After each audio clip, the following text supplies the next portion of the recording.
नमस्कार, स्वागत है आप सभी का पीडब्ल्यू फार्मा के इस चैनल पे। I doctor Supriya Mishra, your pharma mentor. तो आज वो फाइनली घड़ी आ चुकी है जब हम लास्ट मोमेंट पे किस तरीके से आप लास्ट डे जो आपका 6 मार्च रहने वाला है, इस 6 मार्च में आप क्या लास्ट मोमेंट पे प्रिपेयर करने वाले हो, तो इसके बारे में आज हम डिस्कस करने वाले हैं। GPAT 1 day before exam, get set go, be ready. Right, तो अब जो है ये टाइम आ चुका है आपका कि 6 को क्या पढ़ना है, या फिर जीपैट के जस्ट एग्जामिनेशन से एक दिन पहले आपको क्या पढ़ना है बेटे, इसके रिगार्डिंग मैं आपसे डिस्कस करने वाली हूँ। वैसे तो आपको ऑलरेडी पता होगा कि आपका कौन सा सेगमेंट वीक है, किसको लास्ट मोमेंट पे अब रिवाइज करने की आपको जरूरत है। नया तो कुछ पढ़ना नहीं है, बस एक बार माइंड में बिठाना है उस चीज को कि एग्जामिनेशन में फुल कॉन्फिडेंस रहे आपको। राइट, तो इसमें आपका फर्स्ट पार्ट जो है पार्ट 1, जिसको हम कह रहे हैं part 1 high impact topic to revise, जो कि आपको मैं यहाँ से बताना चाहूंगी कि कौन से टॉपिक्स को आपको रिवाइज करना है 6 को, और स्पेशली डे बिफोर एग्जामिनेशंस जो आपका जीपैट एग्जाम है। तो उसमें फर्स्ट है आपका फार्माकोलॉजी की। जब बात करते हैं बच्चे, तो फार्माकोलॉजी में आप देखोगे जैसा कि एएनएस, ऑटोनॉमिक नर्वस सिस्टम, पता है आपको एएनएस के टॉपिक्स में से क्वेश्चंस तो आएंगे ही आएंगे। राइट, तो एएनएस में भी क्या चीज, एगोनिस्ट कौन से हैं, एंटागोनिस्ट क्या है, अल्फा बीटा रिसेप्टर्स, कई बार क्लासिफिकेशन के ही क्वेश्चंस इसमें से डायरेक्टली पूछे जाते हैं ना, तो इसीलिए मेंशन किया है यहाँ पे। तो क्लासिफिकेशन रिवाइज कर लेंगे लास्ट मोमेंट पे। फिर आ जाते हैं एंटीबायोटिक क्लासिफिकेशन पे। तो एंटीबायोटिक के क्लासिफिकेशन में जस्ट हम ओवरव्यू लेते हुए चलेंगे कि सेल वॉल, जो जनरल कंसिडरेशन है उसमें स्टार्टिंग में तो सब कुछ मेंशन किया ही हुआ है कि सेल वॉल को कौन इनहिबिट कर रहा है, प्रोटीन सिंथेसिस को कौन इनहिबिट कर रहा है, डीएनए गायरेज का कौन सा है, फ्लोरोकिनोलॉन्स की बात कर रहे थे हम। सेल वॉल की बात करें तो आपके ब्रॉड स्पेक्ट्रम की बात करें, टेट्रासाइक्लिन्स हो गए, इसके अलावा क्लोरमफेनिकॉल है, देन अमाइनोग्लाइकोसाइड्स की ड्रग्स हो गई, उसके अलावा मैक्रोलाइड कैटेगरी की ड्रग्स होती हैं। तो इस तरीके से आपको रिवाइज करते हुए आगे बढ़ना है। डीएनए वाला हो गया आपका, गायरेज वाला, and then folic acid inhibitors की बात करें तो सल्फोन वाली, डैप्सोन वाली, सल्फोन, डैप्सोन, ये सब फॉलिक एसिड के सिंथेसिस को इनहिबिट करती हैं। हाँ, तो इस तरीके से एंटीबायोटिक याद कर लेंगे। मीथोट्रिक्सेट के केस में भी याद करेंगे, भाई इसको इनहिबिट करता है। एंटीडोट याद करेंगे बेटा इसके साथ साथ में। चलिए, अब नंबर आ जाता है अपना सीवीएस का। सीवीएस की अगर हम बात करें बेटा, तो सीवीएस में आपका एस इनहिबिटर्स कौन कौन से हैं, एआरबीज कौन से हैं, लोजार्टन, टेलमिसार्टन, ये वाली जो ड्रग्स हैं वो याद कर लेंगे। एंटी अरिथमिक ड्रग्स के बारे में स्पेशली क्लास 1 to 4 तक जो आपके क्लासिफिकेशंस मेंशन किए गए हैं बच्चे, उसको आपको याद करना ही करना है। समझ में आया? तो इस तरीके से आप जो है चीज़ों को रिकॉल करेंगे लास्ट मोमेंट पे, आपकी क्या स्ट्रैटेजी रहने वाली है ये आपको ध्यान रखना है। चलिए आगे बढ़ें।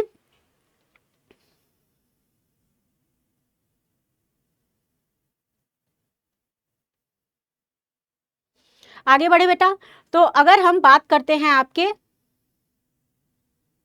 यस, नेक्स्ट बात करते हैं कि आपका आ जाता है स्टैटिन्स वाले, हिपैरिन वर्सेस वारफेरिन वाले, ये सारी चीज़ों आपको याद करनी है। सीएनएस की बात करें तो एंटी इपिलेप्टिक, राइट, सीएनएस में एंटी इपिलेप्टिक ड्रग्स की पूरी क्लासिफिकेशन, पार्किंसन में दिए जाने वाले ड्रग्स, फिर टिपिकल ए टिपिकल एंटीसाइकोटिक्स जो हैं इनके एग्जाम्पल्स, ये सब याद करने हैं आपको लास्ट मोमेंट पे। नेक्स्ट बात करते हैं इंपॉर्टेंट एंटीडोट की। एट्रोपिन, प्रालिडॉक्सिम हो गया, फिर फ्यूमाजेनिल हो गए, बाल हो गए, ये कुछ चीज़ें आपको ध्यान रखनी है। नाउ अगर हम बात करते हैं आपके फार्मास्यूटिक्स की, तो फार्मास्यूटिक्स पार्ट 1 में हमने इसको कवर किया। फार्मास्यूटिक्स की बात करें तो इसमें फॉर्मूलाज, कॉन्सेप्ट्स, इन्हीं को आपको फोकस करना है mainly. Zero order, first order kinetics क्या है, सेल्फ लाइफ की बात करें, फिर हेंडरसन हेसलबैच इक्वेशन हो गया, आइसोटोनिसिटी जो है मेथड्स, ये एक बार रिवाइज करेंगे। एचएलबी वैल्यूज को रिवाइज कर लेंगे। बीसीएस क्लासिफिकेशंस को यहाँ पे एक बार हम 4 क्लासिफिकेशंस जो हैं वो हम सॉल्युबिलिटी, परमेबिलिटी, उसको एक बार रिवाइज करते हुए आगे बढ़ेंगे। रियोलॉजी ग्राफ्स जो हैं वो एक बार देख लीजिएगा। टैबलेट के डिफेक्ट्स, इससे क्वेश्चंस रहते हैं, राइट। फिर लायोफिलाइजेशन टेक्निक्स जो है बेटे, इसको लास्ट मोमेंट पे आपको एक बार गो थ्रू करना है। 6 की बात हो रही है यहाँ पे। नेक्स्ट बात करते हैं फार्मास्यूटिकल मेडिसिनल केमिस्ट्री की। तो बेटा मेडिसिनल केमिस्ट्री में आपको सार हो गया, एनएसेड, बीटा लैक्टम, बेंजोडाइजेपिन्स। हाँ, एक चीज आपका इंपॉर्टेंट मिस हुआ यहाँ पे, फार्माकोलॉजी की बात कर रहे थे बेटा, तो एंटी कैंसर, ये मिस मत कीजिएगा, एंटी कैंसर क्लास है। एंटी कैंसर की जो क्लास है बेटा, लास्ट मोमेंट पे इसकी पूरी क्लासिफिकेशन याद कर लीजिएगा, एक बार गो थ्रू कर लीजिएगा, उससे क्वेश्चंस रहते हैं आपके। नाउ सार में एनेसेट, बीटा लैक्टम, बेंजोडायजेपिन्स ये हो गए। प्रो ड्रग के एग्जांपल्स, फिर पीके क्या है, आइसोमेरिज्म हो गया, एंटी कैंसर क्लासिफिकेशन जो कि आपका मेडिसिनल केमिस्ट्री में यहाँ पे भी कवर हो जाएगा, एक दोनों का सेम सेगमेंट है। फार्माकोग्नोसी की बात करें बेटा, biological source, family, chemical constituents, adulteration, alkaloid के टेस्ट, ग्लाइकोसाइड के कौन कौन से टेस्ट हैं, ठीक है। ये जो आपके स्पेसिफिक टेस्ट हैं वो भी एक बार देख लेंगे कि विटालिमोरिन किसके लिए परफॉर्म करते हैं। फिर उसके बाद अगर हम वैन ऊर्क की बात करें तो एरगट के लिए परफॉर्म किया जाता है। कलर क्या प्रोड्यूस करता है, तो ब्लू कलर प्रोड्यूस करता है। तो ये कुछ चीज़ें आपको ध्यान रखनी है। वॉलेटाइल ऑयल के टेस्ट कौन से होते हैं, हाँ स्पेसिफिक मेथड इससे पूछ लिया जाता है। मेथड याद कर लेंगे बेटा, इसमें आ जाएगा आपका steam distillation method, common method है। स्टीम डिस्टिलेशन मेथड जो है कॉमन मेथड है। यूल मेथड, ये सब कुछ चीज़ें आपको याद रखनी है। नाउ एक साथ ही मैंने मेंशन कर दिया फार्मेसी प्रैक्टिस के नेम से, तो इसमें ज्यूरिस्प्रूडेंस आपको ध्यान रखना है। ट्रायल्स के क्वेश्चंस होते हैं बेटा, फार्माकोविजिलेंस के क्वेश्चन है, bio availability versus bio equivalence, ये इनके क्वेश्चंस रहते हैं जो कि फार्माकोलॉजी वर्सेस फार्मास्यूटिक्स में भी आपका कवर हो जाता है। देन है आपका एरर टाइप, ठीक है। एरर टाइप्स की अगर हम बात करें तो ये भी आप डेफिनेटली कवर कीजिएगा। तो ज्यूरिस्प्रूडेंस में भी अगर हम देखें, शेड्यूल एक्स है, जी है, आपका वाई है, इनसे कई बार क्वेश्चन आते हैं। शेड्यूल F1 के क्वेश्चंस हैं, ठीक है। शेड्यूल U1 का क्वेश्चन है। ये कुछ चीजें आपको ध्यान रखनी है। नेक्स्ट बात करते हैं बेटे पार्ट 2 की। पार्ट टू जो अपना रखा गया है वो है 4 ब्लॉक रिवीजन मेथड। तो क्विक रिवीजन है बेटे, ये टाइम वेस्ट नहीं करना है बिल्कुल भी आपको। 6th को क्विक रिवीजन की अगर हम बात करें तो ये आपका 4 ब्लॉक रिवीजन है। अब कैसे रिवीजन होगा, जैसे कि रिवीजन स्ट्रैटेजी जो मैंने आपको बताया। मॉर्निंग की बात करें तो 2 to 3 आवर्स आपको फार्माकोलॉजी को गिवन करना है। आफ्टरनून की बात करें तो आपको 2 आवर्स फार्मास्यूटिक्स को देना है। नेक्स्ट इवनिंग की बात करें तो mixed volatile topics plus drug mechanism of action, ये सारी चीजें आप चेक कर लीजिएगा, एक बार गो थ्रू करेंगे। ऑर्गेनिक केमिस्ट्री का लास्ट में जरूर ध्यान दीजिएगा। ऑर्गेनिक केमिस्ट्री जो है एक बार सरसरी निगाहों से उसको भी चेक कर लेंगे अच्छी तरीके से बेटे, ठीक है। रेंज आपको ऑलरेडी पहले ही पता है। एनालिसिस की बात करें तो रेंज वाला जो है हाइब्रिडाइजेशन टेक्निक्स जो है बच्चे, उसको आपको पहले ही ये सारे कैलकुलेशंस आप प्रैक्टिस कर चुके हो, तो आपको ये सब चीजें तो पता ही है। रेंज एक बार हम गो थ्रू कर लेंगे। नाइट के टाइम में अगर हम बात करते हैं, अच्छा इवनिंग में अगर आप देखोगे तो मिक्स्ड वॉलेटाइल टॉपिक्स रहेंगे plus mechanism of action matching. Night के टाइम की बात करें तो 1 आवर आपका लाइट रिवीजन रहने वाला है। अब नाइट वाले टाइम में आपको सेल्फ प्रिपेयर्ड करना है अल्ट्रा शॉर्ट नोट्स जो आपने बनाए थे। अल्ट्रा शॉर्ट नोट्स जो आप बनाते हो, जो आप पेस्ट किए होगे अपने वॉल वगैरह के पास में, उनको एक बार जस्ट गो थ्रू कर लीजिएगा। शॉर्ट नोट्स जो हैं आपके, उसको एक बार चेक करेंगे। बहुत इंपॉर्टेंट चीज, अच्छे से खाना खा लीजिएगा और एटलीस्ट 7 आवर्स की नींद लेने की कोशिश जरूर कीजिएगा। मोबाइल को साइड रख दीजिएगा। पता है नींद नहीं आएगी, डर है, घबराहट है, डर लग रहा है, घबराहट हो रही है, लेकिन मोबाइल को आपको बिल्कुल साइड कर देना है बेटा। मोबाइल नहीं टच करना है। 7 घंटे की स्लीप आपको लेनी ही लेनी है, ठीक है। चलिए पार्ट 3 की बात करें, एग्जाम हॉल स्ट्रैटेजी। यहां तक तो अपना 6 वाला डे जो है वो कंप्लीट हो गया है। 6 मार्च कंप्लीट हो चुका है। डे बिफोर एग्जामिनेशन कंप्लीट हो गया है, 1 डे वाला। अब बात करते हैं कि हमारी स्ट्रैटेजी, हॉल स्ट्रैटेजी क्या रहने वाली है ना इंपॉर्टेंट। हॉल स्ट्रैटेजी बेटा, टाइम मैनेजमेंट कैसे करना है। एनबीएमएस में 36 मिनट का आपको टाइम मिल रहा है ईच सेक्शन के अंदर।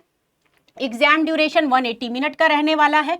पेपर जो है आपका डिवाइडेड होगा 5 सेगमेंट्स के अंदर, राइट। ईच सेक्शंस आपका कैरी करेगा, जो मिनट्स हैं दैट इज 36 मिनट का आपका ईच सेक्शन जो है वो कवर होगा। Candidate must be answer questions with that sections only. आप ए सेक्शन से बी सेक्शन में स्विच नहीं कर सकते अगर, या फिर आप सेकंड सेगमेंट में चले गए हो तो आप प्रीवियस सेगमेंट के अंदर नहीं आ सकते। क्लियर है। अब बात करें 36 मिनट्स अगर आपका ओवर हो गया है ऑटोमेटिकली, अगर आपने सेव का ऑप्शन सेव एंड नेक्स्ट किया है तो ठीक है, नहीं भी किया है तो ऑटोमेटिकली आप सेव होके नेक्स्ट सेगमेंट पे चले जाते हो। You are not allowed to go back to the previous segment, right. After this and the system automatically move to the next segment. अब यहाँ पे अगर हम बात करें बेटा की रूल्स क्या रहने वाले हैं, बेसिकली एनबीएमएस के तरीके से जो जीपैट का आप एग्जाम देने वाले हो, आपको यहाँ पे कैलकुलेटर्स जो है राइट साइड में प्रोवाइड किया जाएगा। आप कैलकुलेटर का इस्तेमाल करके अपने कैलकुलेशंस के जो भी सेगमेंट्स हैं उनको आप आंसर वहीं कर पाओगे। attempt easy questions first because unanswered questions cannot be revisited later. तो ध्यान रखेंगे, एक बार स्टार्टिंग से आपको कोशिश करनी है कि इजी इजी जितने सेगमेंट्स हैं उनको पहले क्लियर कर लीजिए, जो बचा टाइम है फिर उसके बाद सेकंड ऑप्शन, जो कि मैं आपको अभी आगे बताने वाली हूँ. सिंपल स्ट्रैटेजी फॉर 36 मिनट के लिए 0 to 20 minutes, attempt easy and direct question, जो कि फट से आपको देखते हुए ऐसा लगा कि यस इसका आंसर यही करेक्ट है. 20 to 32 मिनट का जो आपके पास टाइम बचा बेटा, इसमें आप सॉल्व करोगे मॉडरेट लेवल के या फिर कैलकुलेशन क्वेश्चंस अगर आपको आए हुए हैं, तब आप यहाँ पे 20 to 32 मिनट्स का जो अपने पास जो स्पेयर में टाइम है, इस मिनट के अंदर आप इसको सॉल्व कीजिए. Time management is very very important बेटा. यहाँ पे 32 से लेके 36 मिनट की बात करें तो आपके पास जो रिमेनिंग टाइम बचा हुआ है 4 से 5 मिनट का, इसको हम यूटिलाइज करेंगे. जैसे कि रिव्यू कर लिया, कोई सेगमेंट रह तो नहीं गया, ऐसा तो नहीं था आपने अनमार्क करके छोड़ रखा था, या आपको डाउट था कि हाँ नेक्स्ट सेगमेंट में जाने से पहले एक बार मैं इसको रिवाइज जरूर करूंगा, मुझे डाउट है इस क्वेश्चन पे, तो रिव्यू कीजिए. अटेम्प्ट रिमेनिंग क्वेश्चंस जो आपको लग रहा है कि नहीं उस वक्त आपने फाइनल मार्क किया था, तो उसको एक बार गो थ्रू कर लेंगे. तो ये अपना कुछ टाइम मैनेजमेंट स्ट्रैटेजी है एनबीएमएस की तरफ से जो एग्जाम देने जा रहे हो आप. Rare GPAT exam hall strategies, अब इसको कैसे मैनेज करें, तो 36 मिनट रूल ये तो आपको मैंने बता दिया. डिवाइड सेगमेंट इनटू 20 12 4 मिनट का, ठीक है. 20 12 4 मिनट का सेगमेंट आप डिवाइड कर लो, easy then moderate and then बाद में रिव्यू करने के लिए हमने 4 मिनट का टाइम दिया हुआ है. Pass strategy, never try to solve every question in the first attempt. Never try to solve, never dare to solve, right. अगर आपको लग रहा है किसी क्वेश्चन में आपको डाउट है या कंफ्यूजन है, 50-50 चांसेस लग रहे हैं फर्स्ट सेगमेंट के अंदर, जबरदस्ती सॉल्व मत कीजिएगा. नेगेटिव नहीं करना भाई, संभल के खेलना है. एनर्जी मैनेजमेंट, एनर्जी कैसे मैनेज करना है भाई, थोड़ा एग्जाम हॉल में जाने से पहले थोड़ा हाइड्रेट करते हुए अपने आप को जाइएगा, फिर देन कंसंट्रेशन आपको मेनली अपने पेपर पे रखना है. विजुअल रिकॉल ट्रिक, कई बार क्या होता है, रिमेंबर कीजिए जो आपने पढ़ा अब तक, जो पढ़ा था टेबल चार्ट्स, बैठे हुए हो जब तक आपका वेरिफिकेशन एंड ऑल ये सब हो रहा है, तब तक विजुअलाइज कर लो सारी चीज़ों को आप, टेबल्स चार्ट मेमोरी में, जो आंखें बंद कीजिए और एक बार रिकॉल कर लीजिए. क्लियर है. वो टाइम जो होगा बेटा वो आपका कंसंट्रेशन नेक्स्ट लेवल लेके जाता है, जब आप शांति से आईज क्लोज करके आराम से जो चीज़ें आपने पढ़ी, बिना इधर उधर डिस्ट्रैक्ट हुए, किसी को भी ध्यान नहीं देना है, आपका वेरिफिकेशंस चल रहा है, आप तब तक में अपना रिकॉल सिस्टम ऑन करो. फिर आपका बात करते हैं drug name pattern recognition. Many pharmacology answers can be guessed by drug suffix, right. बहुत सारे क्वेश्चंस गेस करने के तरीके भी आपको पता है, सफिक्स से हम पहचान लेते हैं. फिर प्रिल हो गया, सार्टन हो गए, ओलॉल हो गए, प्रोप्रेनोलॉल, राइट. तो हम ड्रग को इस तरीके से समझ सकते हैं. एंटीबायोटिक के केस में भी आपको इसी तरीके से बताया गया है कि ड्रग्स को फ्लोरोक्विनोलॉन्स कैटेगरीज की ड्रग हैं, तो इस तरीके से आप समझ सकते हो बेटा. तो हमारे लिए इजी हो गया ना आइडेंटिफाई करना. नेक्स्ट बात करते हैं rare GPAT exam hall strategy में numerical shortcut. Approximation works for most pharmaceutic calculation, right. तो आपके लिए थोड़ा सा इजी हो गया. नेक्स्ट बात करें don't chase tough questions. One difficult question can waste 2 to 3 minute. बेटा 2 से 3 मिनट तो आपका एक क्वेश्चन अगर लेके जा रहा है, और आप अगर ये गलती कर रहे हो कि हम आगे वाले सेगमेंट को 2 से 3 मिनट के बाद देखेंगे, तो नहीं. जो टाइम टेकिंग जो आपका क्वेश्चंस है उनको आप बाद में अटेम्प्ट करो. क्लियर. उनको आप बाद में अटेम्प्ट कर लो, लेकिन जो सबसे पहले इजी इजी हैं, वन गो में आपके जाने वाले हैं आंसर्स, उनको सबसे पहले हम अटेम्प्ट करने की कोशिश करेंगे. Prevent confusion and doubt. अब इससे कैसे बचें. Do not change answer without strong reason. ऐसा ना हो कि हमने साइड में कुछ इधर उधर सीसीटीवी कैमरा लगा हुआ है बेटा, साइड में देख लिया या कुछ, तो आपको कंप्लीटली हटा दिया जाएगा, डिबार कर दिया जाएगा. तो ध्यान रखिएगा इस चीज़ का कि अपना जो फोकस है सिर्फ अपने सिस्टम पे होना चाहिए, और सिस्टम पे जो आपको स्ट्रांगली आपने मार्क किया था ऑप्शन, उसको लास्ट मोमेंट पे चेंज मत कीजिएगा जब तक कि आपके पास स्ट्रॉन्ग एविडेंस ना हो कि हाँ ये गलत था, ये हो सकता है 100% ये गलत है. ऑप्शन लॉजिक कैसे लगाना है भाई. If two options belongs to the same class usually both are wrong. देखा गया है कि बोथ आर सेम क्लास से अगर, तो ये आपके गलत होंगे ही होंगे. क्वेश्चन में ध्यान ये देना है कि कहाँ पे आपका नॉट लगा हुआ है, कहाँ पे एक्सेप्ट लगा हुआ है, कहाँ पे आपका ऑप्शन में बी एंड सी बोथ लगा हुआ है, ऐसे करके बोथ ऑप्शंस मार्क किए गए, ऑल ऑफ दी अबव। जब ऐसे ऑप्शंस आते हैं ना बेटा, तो कोशिश कीजिएगा कि ये जो सरकारी ऑप्शन है इसको थोड़ा सा ध्यान से संभल के मार्क कीजिएगा। कई बच्चे ऑल ऑफ दी अबव है तुरंत मार्क कर दिया, कई बार गलतियां हो जाती हैं ऐसे टाइप के क्वेश्चंस में। फाइनल मेंटल रीसेट अब कैसे करें भाई? तो before every new section start take one deep breath. एक सेगमेंट से दूसरे सेगमेंट में जैसे ही आप जाओ, काम डाउन, तुरंत एक लंबी सांस लीजिए, अब शुरुआत कीजिए। तो यहाँ पे अपना रिलैक्स करना है अपने माइंड को और डीप ब्रीदिंग करनी है, अब शुरुआत करनी है। नाउ 36 मिनट्स आपका नेक्स्ट सेगमेंट के लिए स्टार्ट हो गया है।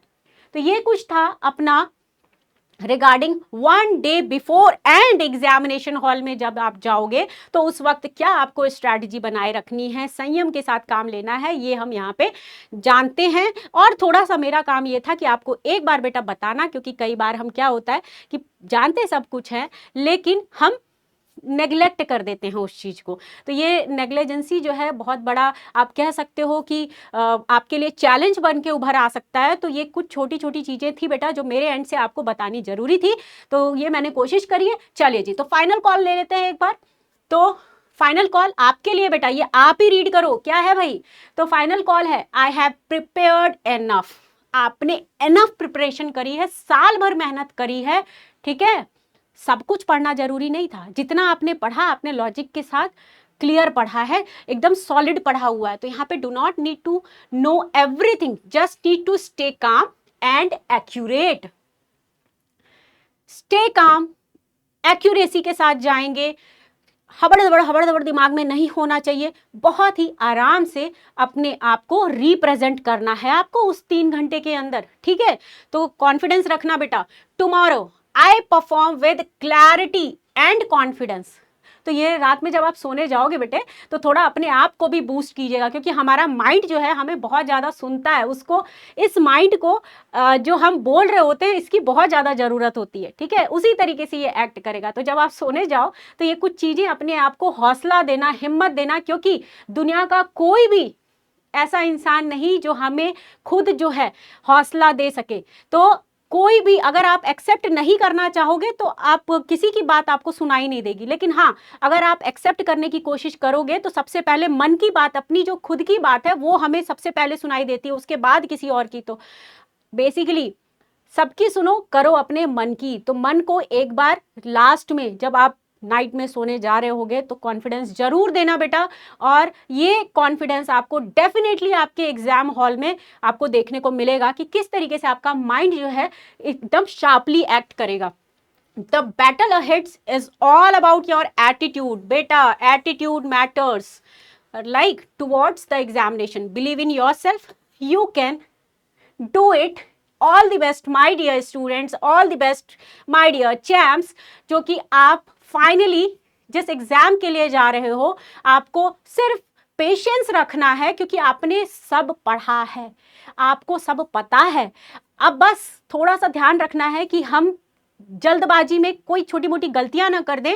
और हाँ, जो क्वेश्चन नहीं आता है वो आपके लिए नहीं है भाई, नहीं है, उसको जस्ट लीव इट। जरूरी नहीं है कि आपको कोशिश कर रहे हो, आप कोशिश कीजिए कि कोई बच्चे जो है 125 में 125 मार्क करके आ जाएंगे, ऐसा बिल्कुल नहीं है बेटा। अगर कोई बच्चा 100 से ऊपर मार्क करके आया तो वो डेफिनेटली रैंकर्स में आ जाता है, ठीक है, रैंक लेके आएगा, गुड रैंक। तो इसलिए कोशिश आपकी यही रहनी चाहिए कि 70 to 80 मार्क्स जो हैं आपके, ये तो शॉर्ट सही होने ही होने चाहिए। इसके अलावा बस पॉजिटिव में जाइए, पॉजिटिव में जाइए तो आपका रैंक अच्छा होता चला जाएगा, ठीक है बेटे। तो good luck my dear students. हमारे पीडब्ल्यू फार्मा की तरफ से आप सभी को ढेरों बधाइयाँ, बहुत सारा गुड लक, बहुत सारा best wishes, all the best my dear students. 7th को बहुत अच्छी तरीके से काम डाउन होके अच्छे से एग्जाम आप दे के आना, बहुत अच्छा जाएगा आपका पेपर। All the best.